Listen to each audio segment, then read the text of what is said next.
Hello there guys, and welcome back to Rebuilding Histon, and in today's episode we have got a home match against Merthyr Town, and this is actually a pretty big game in terms of the actual league table, which we're going to discuss in a minute. But we're first going to go through the games that I've played off camera since you were last with us, which was the unfortunate 5-2 jobbing that we had against Hereford. We then went on to win 3-2 away at Frome, which was a big game because of the fact that they're in the relegation zone. And we just wanted to again increase that distance between them.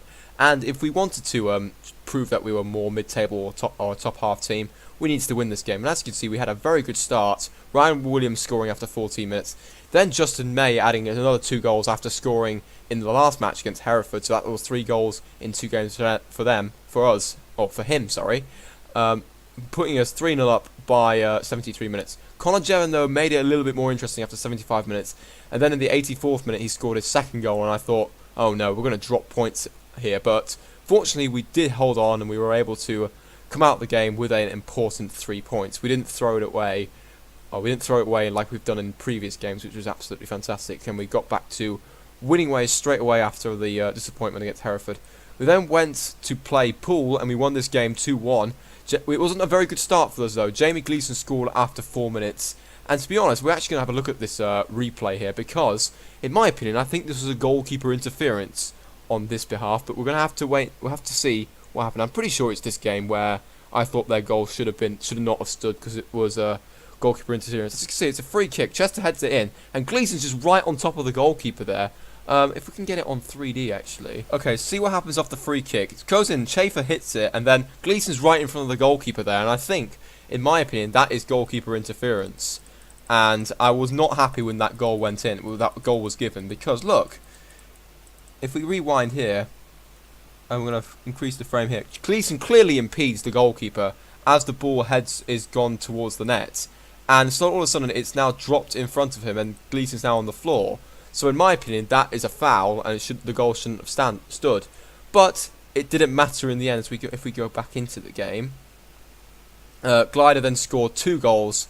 I think that's his first brace of the season, which is fantastic. And we were able to win the game 2-1 and come back from that disappointment at the start of the game. And we then went on to win. We unfortunately, though, then lost 2-0 to the league leaders, Kettering. However, the scoreline doesn't reflect how the game was progressing, because to be honest, before we conceded through a very unlucky Jack Utteridge own goal, we were on top in this game. And as you can see from the stats, we were dominating the team that was leading the league. It looked like that Kettering didn't look like a team that were top of the league. And in my opinion, we should have really taken advantage of that. But unfortunately, we weren't able to do so. And Utteridge scored a unfortunate own goal. And then, whilst we were trying to push forward to try and get back into the game, Al Bangura made it 2-0. And Kettering ended up winning this match. So, bit frustrating that we weren't able to get at least a point out of this. In fact, even win this game based off the stats here. Yes, they had more possession than us, but we had the more chances in the overall match. So, bit of a disappointment though. However, we did bounce back though with an important 3-1 victory at home to Dunstable. As you can see, actually, I was going to point this out. We had 4 straight home games. It was actually meant to be 6 straight home games, but a couple of the games actually got rearranged because of poor weather conditions, either a frozen pitch or a waterlogged pitch, etc. So we were going to have 6 home games in a row, but instead it's turned out to be only just 4 home games in a row, which has done really well with our finances actually. But we then moved on into the home game against Dunstable, and as you can see, pretty comfortable result in the end. We finished the game 3-1. Aidan Glider with the goal after 10 minutes. Ryan Williams after 40 minutes. Marshall Gutung after 86. He ended a goal drought after scoring there. But then Danny Holland scored in the 92nd minute when there only was supposed to be 1 added minute of time. So again, the referee kind of screwing us over a little bit there. It was their only shot on target, and yet they scored the goal. And unfortunately, we weren't able to keep a clean sheet right there. Positive is that we don't have to pay any of our centre backs the clean sheet bonuses that they have on their contracts, which is a bit of a bonus on the finances side. But it's disappointing in terms of team morale that we're not able to keep a clean sheet at this point in the season. But yeah, that was another important win though. We got back to winning ways straight away. We then had an awesome 5-2 victory against Cinderford. And as you can see, based on the goal times, Williams and Glider made it 2 after 11 minutes. I thought, oh, this could be a cricket score at this rate. Then a calamitous 3 minutes for Cinderford happened. Ryan Williams scored this. Oh, I'll actually show you the highlight actually, because this is absolutely crazy.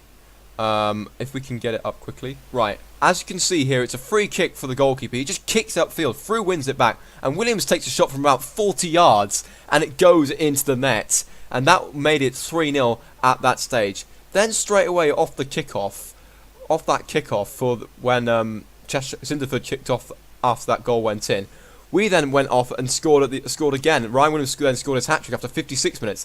Then after the next following kickoff, Glider then scored after 57 minutes. So we were 5-0 up by the 57th, 58th minute. And it looked as if we were going to get a clean sheet for the first time. But unfortunately for us, Christian Ramsey-Dixon scored twice in the space of 3 minutes to make it 5-2 and make the score a little bit more respectable. But in order to improve their goal difference slightly, but yeah, that was unfortunate. We weren't able to keep a clean sheet there, but that was just that's absolutely crazy. I've never seen that in like Football Manager or in football whatsoever, where we've managed to score 3 goals in the space of 2 or 3 minutes. I mean, we saw that 2 goals in the space of 2 minutes in the World Cup match between Brazil and Germany, when Germany scored their 4th goal off a kickoff straight off after they scored the 3rd goal. So it was pretty close to that, actually, to be honest. So that was absolutely crazy, but I'll take that. 5-2, another 3 goals added to the goal difference, which was absolutely perfect. Unfortunately, though, we come into this game having lost this away match to Banbury. We again, like in the Kettering game, we started off well, but this time we actually managed to score with Ryan Williams scoring after 7 minutes. So that's his 4th goal or 5th goal, I think, in 3 games or something like that. However, Jordache Waters equalised after 25 minutes. And then Paul Jarvis made it 2-1 and completely turned the tie on its head after in the first half injury time, which kind of really annoyed me. And then Jordache Waters made it 3-1 after 52 minutes, and that pretty much killed off any chance that we had of coming back into the game, unfortunately for us. So we come into this game with a little bit of a bad run of form, but in terms of the overall performances since the Hereford game, it's been absolutely perfect. 4 wins out of 6 is I think it's pretty good. 12 points out of possible 18. And that run has actually helped us out considerably in terms of the league table. Because as you can see right here, we are currently sitting in 9th place at the moment in a 3-way tie with Hitchin and Weymouth. Not much in terms of goal difference separating us. I think we're ahead of Weymouth on goals scored, and Hitchin are just 1 goal ahead of us in terms of goal difference. And we're only 5 points off the playoff spots at the moment with 2 games in hand. So a win against Merthyr Town today would move us within 2 points of Merthyr Town, but depending on what happens with Dorchester and Salisbury, we may end up only closing the gap on the playoff spots by a point or so. And as you can see, we are 14 points clear of the relegation zone now, so we're really in a good shape here, and it looks like we're going to be finishing in a strong position either in top half of mid-table or in the top half of the table itself. And I'm aiming for top half here. I mean, if we can challenge, we're in with an outside chance of the playoffs, but I doubt we'll get into them, because we can't really get the positive results against any of the top teams. All these top 4 teams we've actually lost to this season. We drew with Dorchester, we beat Salisbury, and we beat Merthyr Town earlier on in the season with that dramatic 3-2 victory. But unfortunately for us, we haven't been able to get any results against these top 4, which has kind of hindered our progress. I mean, we're still only 5 points off the playoffs at the moment, so that's not too bad. Also wanted to point out, Ryan Williams is now 3rd in terms of goals scored in the league, which is absolutely fantastic. He's only 2 behind Michael Taylor for Stratford and 1 behind Jack Friend, who scored 19 this season. So without further ado, let's actually get into the game today. Let's hope we can replicate what we managed to do earlier on in the season against Merthyr Town, which was a surprising away victory at the time, because I think we were struggling for points back then, and we were really just trying to get ourselves back into the groove and back into the swing of things of trying to get points on the board. So in terms of the team, this is what we're going for. Callum Frew is unfortunately suspended for us, so that's a bit of a bummer. So we've got Bills in goal with Osifua, Harding, Utteridge and Carrillo making up the back 4. Simeon May, Alfie Davidson in that ball in midfield and deep line playmaker role. Also like to mention now, all the suspensions are now over with with our defenders, which is absolutely fantastic. We then move on to Labros Michaelidis and Justin May at the attacking mid-right, attacking mid-left. I might actually, I'm going to keep it as it is, and then Glider and Williams up front, as always, because they've been getting back into a really good form like they were in the last campaign that when we were in the division below. So it's great that they're now starting to adapt to this league and now starting to get more goals into the back of them there, especially Ryan Williams, who scored 22 goals overall this season, which has been absolutely amazing. So, without further ado, let's actually begin the game. We're going on defensive. We've gone for defensive positioning for this particular match because we kind of need to stop leaking goals, especially against these top teams, if we want to have a outside chance of cracking the playoffs. But I'm not hopeful at the moment. But we'll just have to wait and see after today where we are at the end of this match, and depending on what's happening with Salisbury and also Dorchester, we might be in a little bit of a fight with them in terms of the who's going to just miss out on the playoffs but finish in top and comfortable top half table finish. And actually, if we manage to win this game today, we actually go up to 50 points, which is the tally I was actually targeting at the start of the season, which I would think that would be enough to ensure that we stayed up in the league. I think you kind of need a little bit more points though, because I think in 21st it's currently 33 points or something like that. But as we begin the game, I'll just see what the table looks like at the moment. Yeah, it's 34 points at the moment that you need to 34 points at the moment is the 4th relegation spot. So I'm not sure if that's going to be 50 points will be enough mathematically, but it should be in theory enough, because that means all these other teams behind us have to get to 50 points as well. So we now carry on with the game. Davidson on the ball, loses out to Rivers there, and that's then the end of the highlights. More than halfway through the first half now, and no highlights to speak of as of yet. Coming up towards half-time, there still hasn't been any notable highlights here, as we're now actually at half-time, so nothing happening at the moment. It looks like it's a really tense affair here, so I'm going to try and motivate the team here and try and push on and try and get the important goal that will probably make us favourites to the match, or to take the 3 points today. Let's just see if we can do it as we now begin the second half. I'm not making any changes at the moment because I don't think we need to, because in terms of the actual stats, it looks like we are dominating in terms of the number of chances, but we haven't been able to create anything that has been worthy of a highlight yet. But as I say that as a highlight now, Rivers is on the ball for Merthyr Town. Here's Bean, puts the ball up towards their striker, who's going to go through on goal, and he's scored. The first chance that Merthyr Town have got, and they've scored from it. And again, that's another reason as to why I think we've got no chance. We haven't got a realistic chance of making the playoffs this year. Okay, here is the highlight. Being with the ball up towards Akpuk Bire, who's their top scorer actually, and he slots the ball past Bills into the right-hand corner there, and it's 1-0 Merthyr Town. To be honest, I don't think that they deserved it based on the balance of play, but we're going to have to dig deep if we're going to get back into the game. We're actually going to make a substitution now. I think Michaelides has had a poor game. I'm going to bring on Josh Dawkin. Who else is going to come on? I think we're going to keep the 2 strikers for the moment. I'm going to keep it at that for now, and let's hope that Josh Dawkin can make use of his opportunity. Free kick for Merthyr Town here. Here's Mooney out to Rivers. Back to Tankot, the centre-back. Here's Wright. Win the ball, please, May. Yes, he has won it well there. And Davidson's up to ball up to Williams, who puts the ball to Glider, and he holds it up. But he's played it into May, and it's saved by Pierce. And that was gone down as a clear-cut chance for us, our first of the game as well. And that's a 7th shot on target as well. So we haven't been clinical enough, as the corner was whipped in there, but it's cleared away by Merthyr Town. Making 2 substitutions now. I'm going to bring off Alfie Davidson for Phil Wolf, and also bringing on Marsh Katung at striker ahead of Aidan Glider. Heading into the last 10 minutes now, and we can't seem to get that goal after, and it looks like Merthyr Town have kind of caught up in terms of the stats, but again, they've had less shots on target, so we once again have not failed to make our opportunities count, at home especially, which has been a really disappointment here. But Wolf's got a free kick here, and it's saved by the goalkeeper, but he's just about kept it out from the rebound that May was about to come in and tap in there.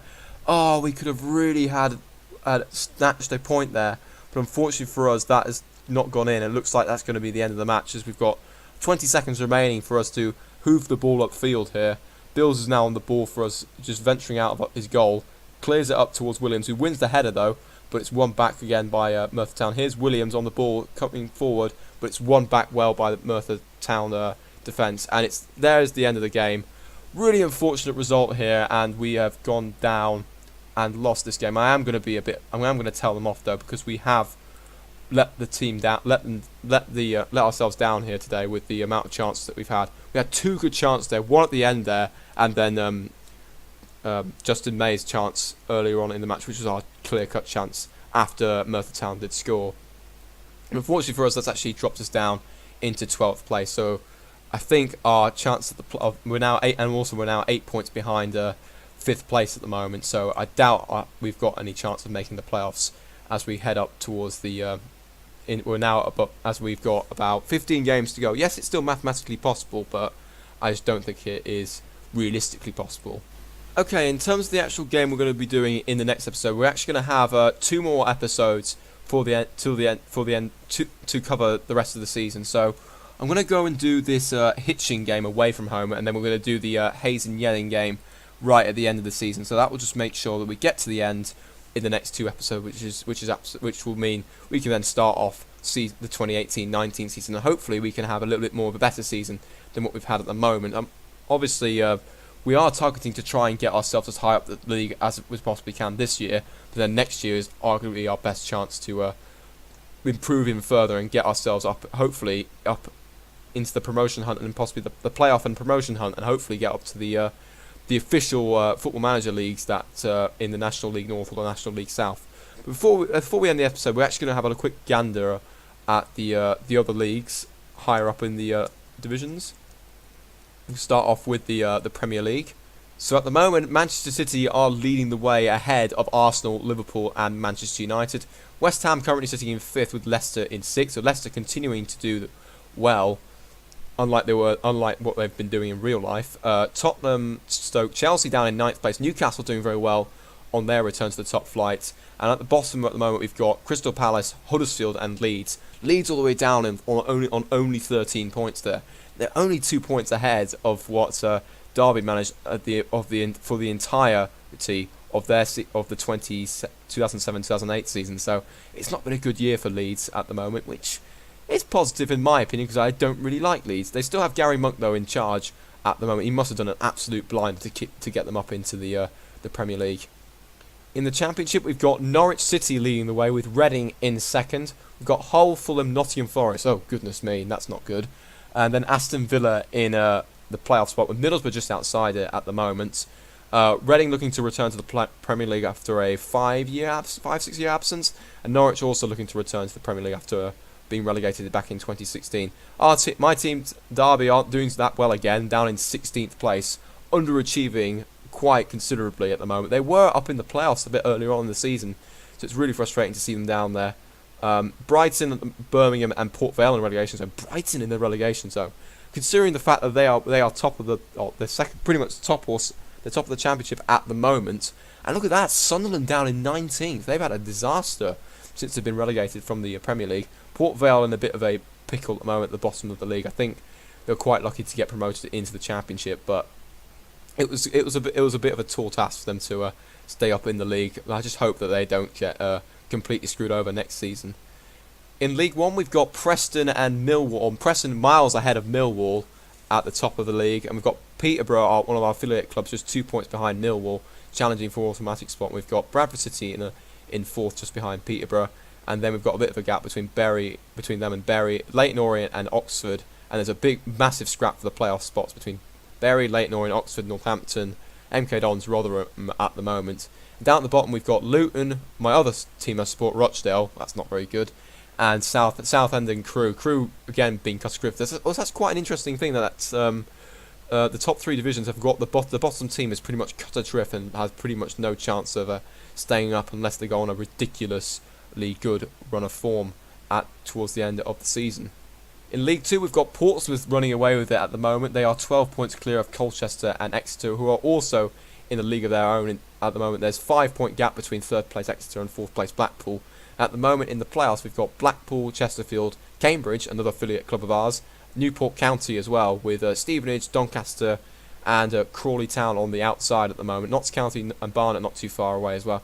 Down the bottom we've got Lincoln City and AFC Wimbledon in the relegation zone. So it's not been a very good couple of years for AFC Wimbledon after being in League 1 last year. They're now bottom of the entire football league and could be relegated back into the non-league football. Forest Green came up from the non-league into the football league, and they're just about surviving. It looks like it's going to be a fight between Lincoln and Forest Green as to who's going to stay up out of the teams that got promoted from the non-league. I mean, Hartlepool and Grimsby and Carlisle aren't too far away, but at the moment, as it stands, it's between Forest Green and Lincoln as to who gets relegated. Or in fact, both could get relegated if Wimbledon get their act together. In the Vanarama National League, we've got Mansfield leading the way. They were relegated last season into the non-league, with Barrow 3 points behind. They've got a bit of a gap between them. There's a bit of a gap between them and an Aldershot, Morecambe, Tranmere, Dagenham Redbridge, Gateshead, Woking, and York City all look to be fighting for those playoffs at the moment. And Eastleigh and Chester not too far away. Then there's a bit of a gap between 11th and 12th place. And down at the bottom, we've got Solihull Moors, Southport, Maidenhead, and Dover in the relegation zone. In National League North, we've got Salford tied with AFC Telford at the top of the league. It looks like Salford are really close to be fulfilling the dream of the class of '92 of getting into the Football League. If it stays as it is, they would only need one more promotion to get into the Football League. And we've got Telford just behind them, but then Stockport also looking pretty good, handy, just 2 points behind them. And we've got Kidderminster and Alfreton holding the other two spots at the moment, with Boreham Wood, FC Halifax, and Darlington not too far away from those playoff spots. Down at the bottom, we've got Spennymoor, Brackley, and Worcester City, all in the relegation zones at the moment. In the National League South, actually, I saw that FC United Manchester down in 19th. The season's not going too well from the fact that Salford have overtaken them in terms of the league positions after being ahead of them for so long in terms of the club's history. And in the National League South, we've got Ebbsfleet leading the way ahead of Torquay, 5-point gap between those two.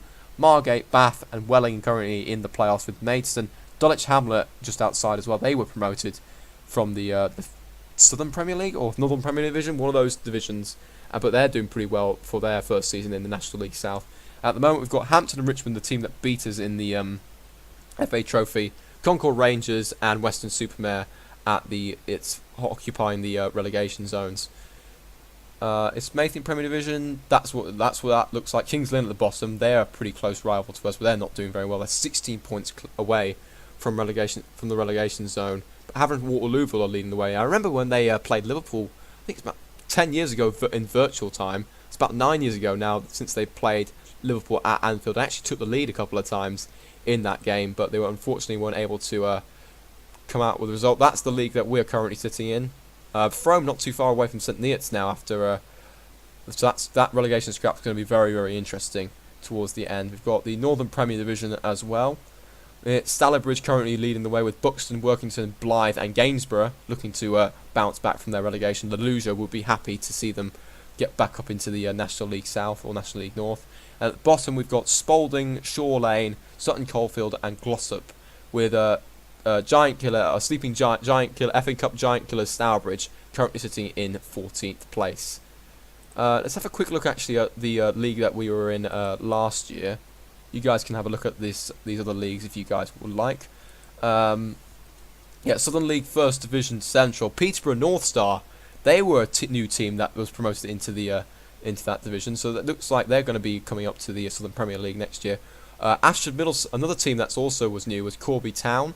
I think they were actually relegated though, the same with Cambridge City. So Ashford Middlesex are doing pretty well, with Corby, Cambridge City and Beaconsfield in those playoffs. I'd like to see Cambridge City go up, because then we have a little bit of another derby match like we do against St Neots, but it would be pretty close to us because it's only a couple of miles away. And then at the bottom we've got Aylesbury and Biggleswade Town at the bottom of the pile in that division. So that is the end of the recap of what's happening elsewhere, and also the end of the episode. I hope you guys enjoyed today's episode, despite the narrow 1-0 defeat that we suffered today, and the fact that we're now on a bit of a losing streak with 2 straight defeats. But hopefully we can get back to winning ways in the next game against St Neots, which is a little bit of a derby match for us because they're not too far away from us in terms of location.